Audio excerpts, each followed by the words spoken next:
jirkii kale waxay ku tuureen bahati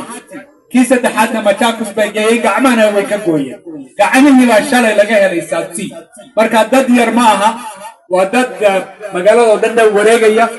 dawladana waxaan ka codsanaynaa inay wax ka qabato aniga iyo senatorka Nairobi Edwin Sifuna oo ila socda waxaan iminka ka soo baxnay taliyaha guud ee booliiska wuxuuna noo sheegay in oo ay ku daba jiraan oo laba tiim oo baaritaana ay iminka hawshaasi wado waqti dhowna ay ku rajawan yihiin inay soo qabtaan nimankaasi dilaaga ee wax dilay dawladana markaa waxaan leenahay hawshaasi ha ka seexanina shalayna waxaan la kulanay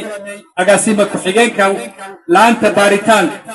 agaasimaha Maxamed Amiin wadanku ka maqan yahay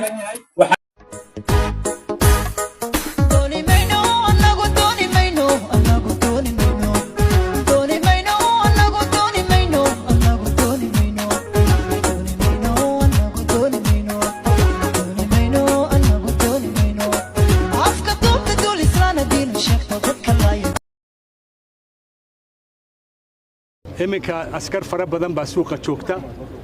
baaritaan baa socda runtii xanuun iyo murugo badan baa haysa maanta annagoo ka xun dilka xawaayanimada ee saddexda haweeney saddexda dumar gabdhaheena lagu dilay dhowr meeloodoo ka tirsan magaalada Nairobi iyo magaalada Machakos arrintaasi naxdin weyn bay nagu noqotay waan cambaaraynaynaa waxaan halkan u nimid inaan u tacsidayno qoyskii laga dhintay oo gabdhuhu ay ka dhasheen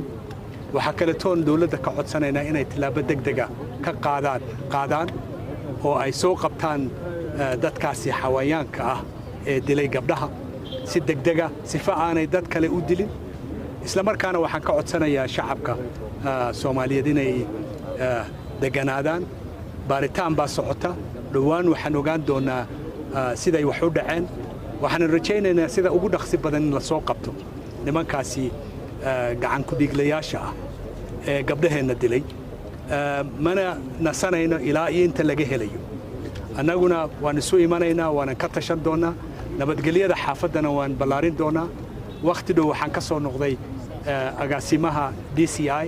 oo baaritaanka wada oo ii waramay tilaabooyin degdeg ah ayaan dawladda ka filanaynaa inay qaadaan oo ay ka qaadaan dadkii wax geystay dilkaasi geystay